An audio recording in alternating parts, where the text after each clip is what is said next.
¿Qué tal? Muy buenas tardes. Comenzamos Puntos de Vista, el último programa de esta semana más corta por el 1 de mayo, el día de mañana, feriado, Día Internacional de los Trabajadores. Vamos a hablar hoy de lo que está haciendo el CORE en el marco de la pandemia. Sabemos que ellos tienen que ver una serie de proyectos, aprobar recursos para ir en ayuda, por ejemplo, de comerciantes afectados por la pandemia, por el estallido social tiempo atrás, ya en momentos en que todos los actores políticos están sumando para poder hacer más llevadera esta gran crisis que estamos sufriendo, esta emergencia sanitaria en Chile y también en el mundo, pero lo que ellos hacen es preocuparse de la región del Biobío, es por eso que son consejeros. Está con nosotros justamente en el programa de hoy Flor Baise, presidenta del CORE Biobío. ¿Cómo le va, doña Flor? Buenas tardes. Hola Francisco, muy buenas tardes. Flor Baise del Partido Unión Demócrata Independiente, la UDI. También nos acompaña otro consejero regional, Andrés Parra, consejero del Partido Socialista. Andrés, bienvenido. Hola Francisco, muchas gracias por la invitación. A ver, comencemos de inmediato con la conversación, señora Flor, empezando por lo que ha hecho el CORE en el marco de la pandemia. Más adelante vamos a tratar el tema del Sename porque sabemos que también han sesionado por eso. Pero vamos a lo del COVID-19. ¿Cómo ha sido el trabajo del Consejo Regional del Biobío en el marco de esta emergencia? Sí, bueno, ha sido un trabajo acorde a lo que se requiere, con trabajar con voluntad, con decisión, con unidad y también con urgencia. Y hemos trabajado más de lo regular incluso con este sistema de teletrabajo, pero donde hemos estado disponibles a hacer reuniones, sesiones extraordinarias, en fin, para llegar a poder nosotros también hacer nuestro aporte, porque considerábamos, porque esto hace 2 sesiones, es decir, hace un mes que llegamos a un acuerdo para aprobar recursos, que es lo fundamental y el rol principal que tenemos nosotros, que es administrar el presupuesto, que es el Fondo Nacional de Desarrollo Regional, que bien escaso es porque siempre demandamos más dinero y más oportunidad de poder decidir en la región. Pero hoy día, obviamente con esta crisis, nosotros teníamos que pronunciarnos y poner recursos que no son menores, que son muy importantes y que hasta ahora hemos llegado a un acuerdo que fue unánime, después de mucho trabajo, de algunas diferencias que tuvimos, pero que logramos por unanimidad entonces aprobar estos 7.500 millones de pesos y que se dividen en un área o en ejes, como es el eje de salud, que tiene que ver con un aspecto que es desde el punto de vista preventivo y curativo, luego el eje de lo que es el fomento, que es muy importante y que hoy día yo siento que está casi a la par de la necesidad o la preocupación por la salud. Hoy día el tema económico y que tiene que ver con este eje de fomento es muy, muy importante y es lo que está agobiando cada día más a las personas. Y el eje social, que se deduce además del eje económico, es una consecuencia obviamente del déficit de la problemática sanitaria, que nos llega a que la actividad económica productiva se disminuya de manera importantísima, que se pierdan empleos y nos lleva a esta necesidad de carácter ya prácticamente asistencial, y que también se han aprobado estos recursos para hacer una distribución con una mirada y un enfoque social. Son 7.500 millones, 3.000 en el área de la salud, 2.250 en fomento y 2.200 en social, que hoy día nosotros aprobamos, y insisto en ello porque como Consejo Regional es lo que nos corresponde a propuesta del Ejecutivo, aprobar este marco presupuestario. Hemos coincidido todos los consejeros y consejeras en que esto debe ser urgente, que es una necesidad de que nos entreguen ya la distribución del uso de los recursos. Tenemos ya algunas informaciones respecto a lo que son los fondos de emergencia, por ejemplo, que son 1.700 millones, 1.800 y algo millones de pesos que nos quedaban como saldo del 5% de emergencia, que lo tiene que definir el Ministerio del Interior, la subsecretaría particularmente, y en la mañana estuve averiguando sobre esto. Está a la espera que la subsecretaría vamos a esta distribución de recursos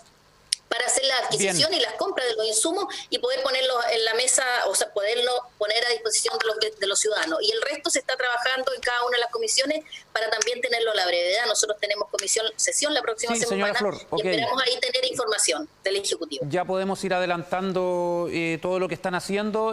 Andrés Parra, hemos sabido que han trabajado desde la casa o la oficina a través del teletrabajo y punto importante el que mencionaba Flor, de que, por ejemplo, esos más de 7.000 millones se lograron con una votación unánime. Esa unión no se ha visto incluso en el Parlamento. ¿Cómo se llegó a tener esa coincidencia en sacar esto adelante, más allá de las diferencias políticas?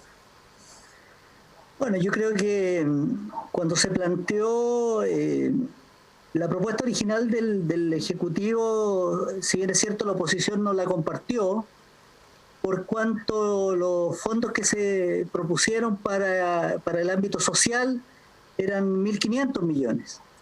Y planteamos nuestras inquietudes por qué mejorar esa cifra, y hubo un segundo planteamiento donde se equiparó la oferta del ámbito social con fomento productivo en 2.250 millones, y esa fue la propuesta que consensuamos y que se aprobó, y agradecemos la voluntad por sobre todo de todos los consejeros regionales, pero por sobre todo del intendente, de escuchar el planteamiento y por qué era tan importante poner más recursos en el ámbito social, sobre todo cuando lo comparamos con el fomento productivo, que entendemos que no deja de ser tremendamente importante, sobre todo en este momento de tanta falta de trabajo, pero también entendemos que son recursos que se van a ir invirtiendo en los meses siguientes.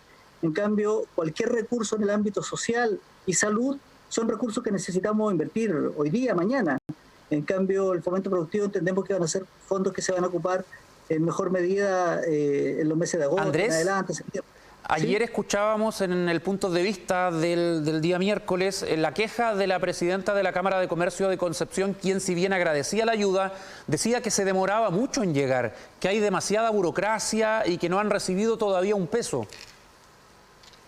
Sí, la verdad es que incluso lo que nosotros aprobamos fue un marco presupuestario. El intendente tiene que ingresar los proyectos definitivos y ahí tenemos una discusión aún pendiente.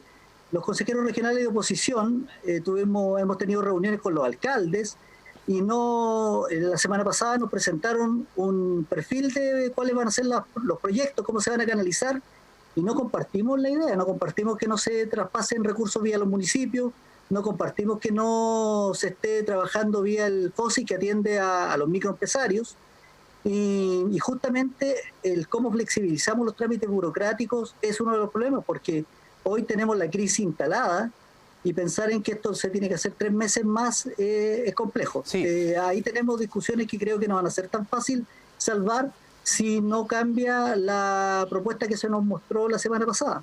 ¿Qué puede contestar a eso, señora Flor? Sí, no, yo decir que, mira, Francisco, y aquí con Andrés tuvimos, digamos, al inicio diferencias como sector o como bloque político, pero eso quedó después ya superado, porque al final coincidimos todos con 2 o 3 temas principales. Yo creo que la urgencia de esto claramente es una urgencia. El cómo se entreguen los recursos hacia cada uno de los ciudadanos, podemos tener diferencias, y yo entiendo que lo que ha planteado el intendente es que precisamente se está canalizando a través de algún servicio público o desde la propia intendencia para que esto sea de manera más rápida que llegue a la gente. Yo comparto y puedo entender la preocupación de la presidenta de la Cámara de Comercio de que todavía no ha llegado un peso. Claro, es verdad, no ha llegado un peso todavía, porque hay que planificar muy bien también cómo se entregan estos recursos, y precisamente en el área de fomento, como bien decía Andrés, esto tiene una demora o va a entrar en uso y va a estar a disposición de las personas, no con la urgencia que tiene que estar lo de salud y el ámbito social, que precisamente lo social es entrar a dar un subsidio o netear de alguna manera la tremenda necesidad que tienen las personas. Yo comparto con Andrés, por ejemplo, que puede haberse, que va a haber una discusión respecto al plan de fomento. Efectivamente, son 2.250 millones que sí o sí deben pasar por el Consejo Regional, porque se tienen que transferir a organismos que son, en este caso, Corfo, Cercotec, que son públicos privados, no son directamente privados, públicos en un 100%, la conformación de ello, y por lo tanto nosotros tenemos que evaluarlo como un proyecto normal FNDR. El resto de los recursos estamos esperando también cómo lo presentan. Y por eso digo, acabo de hablar en la mañana recién con el Ejecutivo en el sentido que eso tiene que ser, y para hacerle ver mi opinión y en este caso presión incluso, a que esto tiene que ser mucho más rápido, porque no es para hoy ni para mañana, era para ayer. Y hablo en el caso de salud y de lo que es social. Así que, mira, los esfuerzos están concentrados y desde el intendente para abajo y su jefe de división haciendo que esto se pueda entregar ya y decir, este es el plan que está planificado y programado en el caso de Fomento, por ejemplo, y para que lo debatamos precisamente y ver qué instrumentos son los más eficientes y los que más necesitan los pequeños y medianos empresarios o comerciantes, porque hay programas que son muy interesantes y atractivos, como por ejemplo el de digitalización, de conectar y colaborarse, que se llama otro. Pero yo creo que hoy día la gente, de repente, si tú le empiezas no obligar, pero plantear un instrumento que tiene que además buscar formas de renovarse, de reconvertirse, de usar mucho más la digitalización hoy día en una situación tan difícil y tan dura como esta, se le genera mucho más ansiedad y se le entrega como otra carga. Yo pienso que hay que buscar simplificar las formas de que la gente postule, simplificar la forma, a pesar que eso es vía proyecto, porque así tiene que ser, pero donde nosotros podamos ir a solventar gastos de personal, por ejemplo, gastos de operación durante estos meses, porque eso es lo que necesitamos. Sí, eso necesitan los comerciantes, agilizar los trámites. Para terminar, señora Flor. Efectivamente, porque lo que necesitamos, perdón Francisco, para concluir, es que una vez que pase esta pandemia y que podamos volver a una relativa normalidad, que yo espero agosto, septiembre, estén en pie y puedan ponerse a trabajar de nuevo y no estén quebrados. Y todos los negocios, por pequeños que sean, estén funcionando, esté todavía esa fuerza productiva ahí instalada para poder generar nuevamente el trabajo. Y para asegurar esa continuidad, Andrés Parra, ¿son suficientes estos montos? ¿Crees que van en la dirección correcta o hay que cambiar la estrategia, crear nuevas iniciativas? Porque es evidente que en materia de recursos siempre se va a hablar de poco, quisiéramos tener más, pero obviamente esta es una emergencia que afecta a todo el país, no solamente al Biobío. Sí, claro, los recursos siempre van a ser limitados y eso lo entendemos. Lo que preocupa es que los recursos tienen que llegar justamente a los que están siendo más afectados. Aquí nosotros estamos viendo afectadas familias, empresarios, que habitualmente no son precisamente las personas que piden alguna ayuda. Entonces, el gobierno regional, a través de los fondos estos del FNDR que aprueba el CORE, va a hacer una inyección adicional a todos los programas y todas las líneas que se están entregando desde el gobierno, pero yo ayer leía el instructivo que bajó desde el Ministerio por el plan de apoyo a la PYME, y la verdad es que un microempresario, un comerciante, específicamente un pequeño comerciante, es muy difícil que ingrese esos fondos. Los requisitos, el instructivo que sacó el Banco del Estado, yo invito a Flor que lo revisen, que lo veamos en una comisión. Son tremendamente complejos. Un pequeño comerciante que estaba endeudado en octubre, que estaba en DICOM en octubre, no va a tener acceso y no va a ser beneficiado. Entonces, no vaya a ser cosa que todos estos programas terminen siendo muy buenos para la banca y muy buenos para los medianos empresarios. Y por otro lado, el Consejo Regional debería ser capaz de generar líneas que lleguen a justamente los que más necesitan. Todos los microempresarios, los pequeños comerciantes, el comerciante de barrio, no está en el 40% del puntaje de la ficha de vulnerabilidad social, no está en el registro social de hogar en el 40%. Entonces, la oferta regular del FOSIS, que es la que tiene, no le sirve. Y a la oferta de Cercotec no alcanza a postular porque no cumple los requisitos. Y de ahí que era tan importante que el gobierno regional pudiera poner parte de esos 2.250 millones para que el FOSIS lo canalizara para los microempresarios que estén entre el 40 y el 60% de vulnerabilidad. Andrés, ¿y eso original no está. ¿Eso lo puede ayudar a cambiar el intendente Yacaman? ¿Tú esperarías una actitud más activa de él? Por supuesto, esto es voluntad política. Hoy día la propuesta original que entregó el intendente considera solo Corfo y Cercotec. FOSIS no lo está considerando y el FOSIS, insisto, tendría que ir hacia donde nos llega su oferta regular, que es a pequeños comerciantes, a microempresarios que están entre el 40 y el 60% en el registro social de hogares. ¿Y ahí hay algo político o no, Andrés? Disculpa para terminar. Yo creo que no está la voluntad política de integrar ese servicio. Se ha planteado solo un Corfo Cercotec y hay comunas, la mayoría de las comunas de la región del Biobío no califican como beneficiarios de Corfo Cercotec. Sí, Francisco, señora Flor. Las comunas grandes sí, pero las más Escuchemos a la pequeñas señora Flor. Yo coincido con Andrés en el tema del FOGAPE, por ejemplo, lo que es la banca, la gente que está en DICOM, y efectivamente no se puede tener más de un mes de morosidad incluso, y eso es muy delicado y francamente va a afectar a muchas personas, porque veníamos saliendo del estallido social donde sobre todo lo que es comercio y venta se había disminuido de manera notoria y por lo tanto estaban ya con problemas financieros. Entonces yo creo que ahí todavía falta seguir revisando, y yo obviamente lo que vamos a hacer como discusión de estos programas de fomento particularmente, y que lo está haciendo muy bien a mi juicio el presidente de la comisión, que es el consejero Luis Santibáñez, y que se han comprometido para los primeros días de mayo tener ya este programa, diseñados los programas. Vamos a revisar esos temas y obviamente lo que tenemos que hacer es simplificar las cosas y hacer que los recursos vayan a los que no tienen opciones por otro lado. O sea, yo siento que el Consejo Regional y el Gobierno Regional en este caso tiene que buscar la fórmula de estos programas y para cubrir a quienes no tienen formas de que a través del nivel central puedan ser subsidiados o que se les entregue aporte. Entonces, y el tema de los más pequeños es verdad, estos programas no son para los más pequeños, y lo que es el FOSI, una gran institución y que puede hacer una gran ayuda acá, pero recordemos que el FOSI ya sacó un programa de 23.000 millones para generar 30.000 puestos de trabajo en el sentido de aportar y apoyar a los que estaban con dificultades y que corresponden a los usuarios de FOSI, que son los micro y pequeños empresarios. Señora Flor, ¿no tiene nada que ver con quién está a la cabeza del FOSI regional? Joaquín Eguiluz, hijo de Claudio Eguiluz. No tiene nada que ver. Yo tengo el mayor aprecio por Joaquín Eguiluz. Él ha sido un gran director de FOSI, comprometido con su institución absolutamente. ¿Y por qué no se le incorpora? A eso iba, si no está cerrado todavía, y incluso acabo, y en la mañana estaba consultando si el FOSI va a ser considerado como una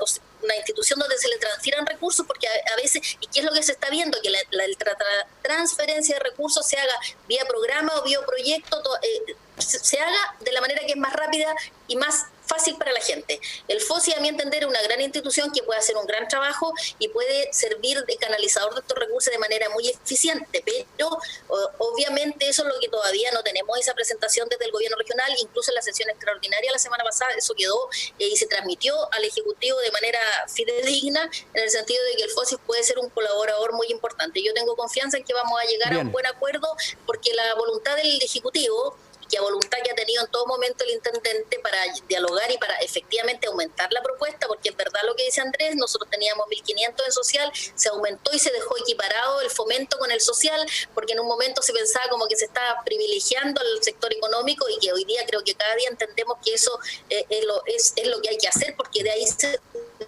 deduce toda la otra necesidad y falta de trabajo. Sí, señora Flor. Se equiparó y quedó en un mismo nivel, pero yo quiero decir que si es necesario más, Francisco y Andrés, yo creo que vamos a coincidir, nosotros tenemos hoy día estos 7.500, si es necesario más recursos y hay que hacer un programa para el FOSI, por ejemplo, se va a hacer.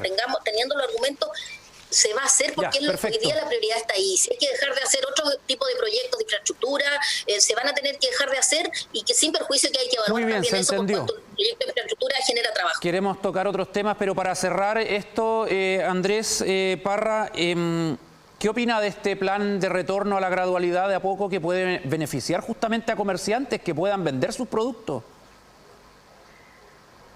Por supuesto, es importante que activar algunas áreas del comercio, pero también es preocupante que las primeras líneas que se han esbozado es que se abran los grandes centros comerciales.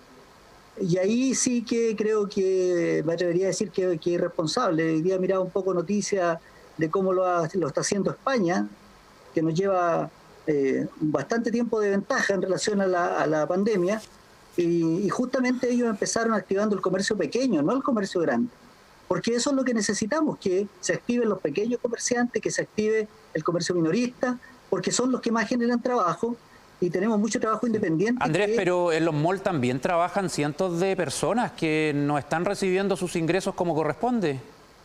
Y por supuesto, pero también tenemos que evaluar cómo manejamos toda la logística para evitar condiciones de contagio. Entonces, hoy día esa es la gran disyuntiva. ¿Qué hacemos? ¿Por dónde partimos? Y yo, a mi juicio, creo que el problema principal hoy día es velar por la salud de los vecinos, velar por la salud de todas las personas, y los grandes centros comerciales siempre van a ser mayor posibilidad de foco de contagio.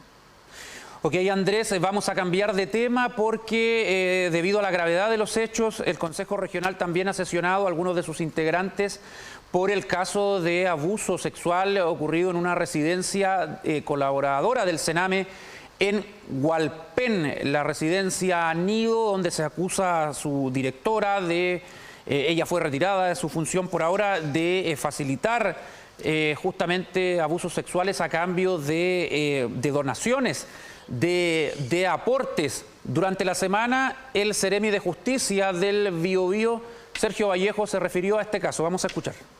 Nosotros coordinamos acciones para poner atajo y poner en marcha el proceso penal. Se formuló querella por parte del programa Mi Abogado, que son los curadores de los menores y que dependen del programa que depende de la Corporación de Asistencia Judicial y del Ministerio de Justicia. El mismo día 15 coordinamos una reunión entre el programa Mi Abogado, el Sename regional, para ver y acordamos el traslado de todos los menores en la residencia. Bueno, les voy a pedir que no se extiendan mucho para alcanzar a poder escuchar un par de opiniones de cada uno. Señora Flor, un hecho muy grave, ¿qué está haciendo el Consejo Regional al respecto? Bueno, un hecho gravísimo, ya lo hemos dicho y hemos coincidido todos los consejeros, consejeras, aberrante, una situación que es impresentable, inexplicable a mi juicio, porque lo que estamos viendo, y muy bien el Seremi que estuvo en la mañana en la comisión de fiscalización, dos comisiones desde ayer apenas tomamos conocimiento por la información pública que hicimos, sumamos a la comisión que ya teníamos de fiscalización con otros temas, sumamos y que francamente resulta... No sé cómo realmente calificar que hoy día sepamos esto de una situación que en mayo del año 2019 ya ocurrió ya se separó a los niños del hogar y se fueron a su domicilio, mientras que hasta octubre todavía no se tenía claro si los niños francamente salían o no del hogar. ¿Y qué falló ahí? Tuvieron 5 años que uno podría pensar perfectamente que durante 5 años ocurrieron estos hechos de comercio sexual ilegítimo, tortura, violaciones, que es lo más aberrante, insisto, que puede ocurrir en un centro que está a cargo del Sename que es la institución que tiene que resguardar a los niños y niñas. Que esto ocurra, francamente, que nos parece que no hay explicación alguna. En la mañana estuvo la directora del Sename y dio todas las explicaciones de los protocolos, en fin, de cómo se supervisa a la gente que entra a trabajar ahí, porque tuvimos muchas dudas, tuvimos casi 3 horas en la comisión, ¿sí? 3 horas y un poco más incluso. Ahora, todo eso no sirve de nada cuando los hechos ya ocurrieron y cuando podemos pensar de que qué ocurre en los otros centros de la región o del país, pero hablemos de la región. ¿Qué ocurre en los otros centros de la región? ¿No estará ocurriendo lo mismo? Y resulta que después de un año que los niños salen porque hace un año, insisto, que ya perdieron contacto con el hogar. O sea, ahora recién se viene a saber esto y se hace la denuncia que la hace además un tercero, un organismo colaborador también, sí, y de resguardo de los niños, donde ellos y su madre recurrieron a pedir ayuda en virtud de la situación y las conductas de los niños que ya estaban claramente demostrando que había habido situaciones absolutamente anómalas desde el punto de vista de la conducta sexual. Entonces, yo lo que pienso, ¿qué falló? Falló todo, fallaron todos los protocolos de control y de fiscalización, todos, porque no puede ocurrir, no puede haber estado ocurriendo eso por tanto tiempo, y no puede ser que sea solo 1 o 2 personas. Yo siento que en un centro como esto, si tuvieron 5 años los niños, y con estas conductas que se dice que eran recurrentes, ¿cómo no se iban a percatar de esas situaciones? Lo que se detalla, y lo vimos ayer en la prensa también, que eso no es lo oficial, claramente, pero la prensa, por Dios, que ayuda en estos casos cuando no funcionan los sistemas regulares y no se hace justicia al final. Y finalmente nos quedamos con una competencia entre los tribunales de familia de Talcahuano, los tribunales de la familia de Concepción, quien uno daba que los niños se salieran, otros que no. Y lo único que nosotros decíamos, que desde ayer lo dijimos, necesitamos que el centro se cierre para no dar ninguna duda ni ningún espacio a que pueda seguir ocurriendo una situación con los otros niños. Entonces, falló todo el sistema, como ha fallado hace años en todo Chile. Así es. Y ahora está pasando a segundo plano, lamentablemente. Y no puede pasar a segundo plano. Yo creo que estos hechos, por terribles que sean, que son tremendamente dolorosos, pero son una forma de poner en la mesa este tema. Y tenemos que seguir trabajando en las dos cosas, en la pandemia y todo, pero esto son los niños. y a los niños hay que protegerlos y cuidarlos. Hace unos 2 años denunciamos acá en TVU condiciones insalubres en otro centro que hacía colaboración con el Sename. Es un problema mayúsculo que afecta a toda una institución hace bastante tiempo, con responsabilidad tanto de los gobiernos de centro izquierda como los de derecha, y que yo me refería que ha quedado en segundo plano porque nos olvidamos de que está el caso Sename. No debemos olvidarnos por esto de la pandemia. ¿Cómo lo ves tú? Bueno, la verdad es que hoy día ver que sucedan este tipo de acontecimientos, yo creo que nos tiene que avergonzar a todos, porque bien lo dices tú, la verdad es que esto es una historia ya de muchos años, de muchos gobiernos, que cada cierto tiempo nos encontramos con una situación y creemos que va a ser la última y que es aberrante, que no puede volver a pasar, y pasa un poco tiempo y encontramos otra más. Se está trabajando en una reforma del Sename y se anunció también con mucho fervor que iba a existir una reforma de la ley y una reforma del servicio. Y eso nuevamente está pendiente. Entonces hoy día yo creo que no solo el gobierno, en completo todos los que estamos en política y principalmente los parlamentarios tienen que tener un rol más activo. Esto es una responsabilidad de país, es tremendo, pero si no nos preocupamos de nuestros niños, si no somos capaces de preocuparnos de algo tan sensible como es la condición de estos niños, un país así no puede tener un futuro bueno. Entonces hoy día yo creo que no queda otra sensación más que de vergüenza de ver nuevamente que nos vemos expuestos a una realidad cruda, pero realidad al fin, y que lamentablemente a pesar de los años y a pesar de los cambios de gobierno, la realidad de los niños no cambia. Ahora, ¿qué puede hacer el CORE al respecto, Andrés? Bueno, la verdad es que en este caso el ámbito en que nosotros nos movemos es poder barajar alternativas de inversión pública que den posibilidades reales de mejorar las condiciones en que funcionan estos centros, de que funciona el Sename con sus distintas líneas de trabajo, y en eso siempre el CORE va a estar dispuesto a aportar. Pero aquí hay un problema de política pública, cómo funcionan estos centros, cómo se asignan estas administraciones, y por otro lado también, por supuesto, la supervisión es responsabilidad del servicio aquí, supervisar, y ni por más recursos que les pongamos, si no hay una buena supervisión, vamos a tener problemas nuevamente. Para lo que dice Andrés, lo que dice Andrés de la supervisión es tal cual, porque fíjese, Francisco, que además la directora de este centro estaba encargada o era parte de los protocolos para adopción de niños dentro del Sename. O sea, piense usted, ahora nos explicaron, en la mañana bien nos aclararon que afortunadamente no fue parte de ningún niño, de ningún proceso que finalmente llegó a término de adopción, porque usted pensaría, ¿de qué estamos hablando? O sea, si está una persona que está amparando, si es que eso lo demuestran los tribunales, amparando esta situación, y que yo no tengo dudas que así es en todo caso, porque los niños no mienten, aunque a ellos se les decía que mentían, porque es muy desgarrador al conocer los hechos, pero ser parte de un proceso de adopción, pensar con qué fines están diciendo que se protegen los niños. O sea, francamente ha sido una situación terrible. Nosotros en la mañana, ¿qué es lo que hicimos? Si bien, como bien dice Andrés, nosotros podemos aprobar recursos, porque eso es nuestra razón principal, pero somos representantes políticos. Y nosotros hicimos, y eso lo hicimos también para llamar la atención, y que nosotros no podemos hacernos a un lado ni tomar parte en esto. Pero señora Flor, ¿qué atribuciones tiene la comisión? ¿Qué atribuciones reales tiene la comisión?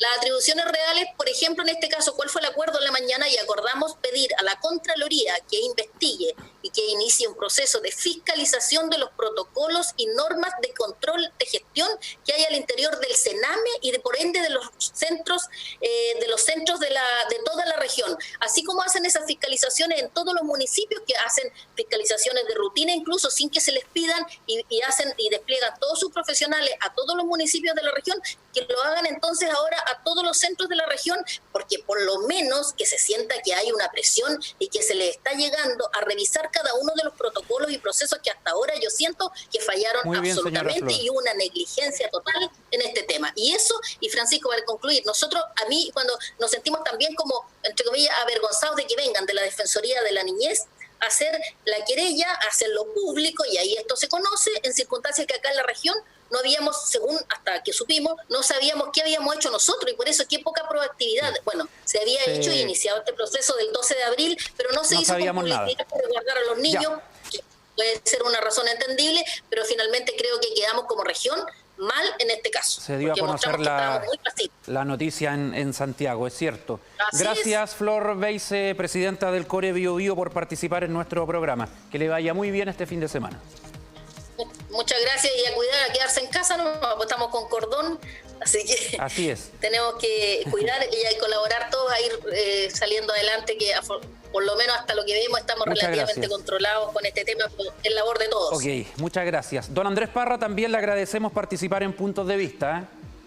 Muchas gracias por la invitación y quiero cerrar saludando muy afectuosamente a los trabajadores y trabajadoras de la región del Biobío en este año tan difícil para el mundo del trabajo. Mucha fuerza y optimismo en lo que viene.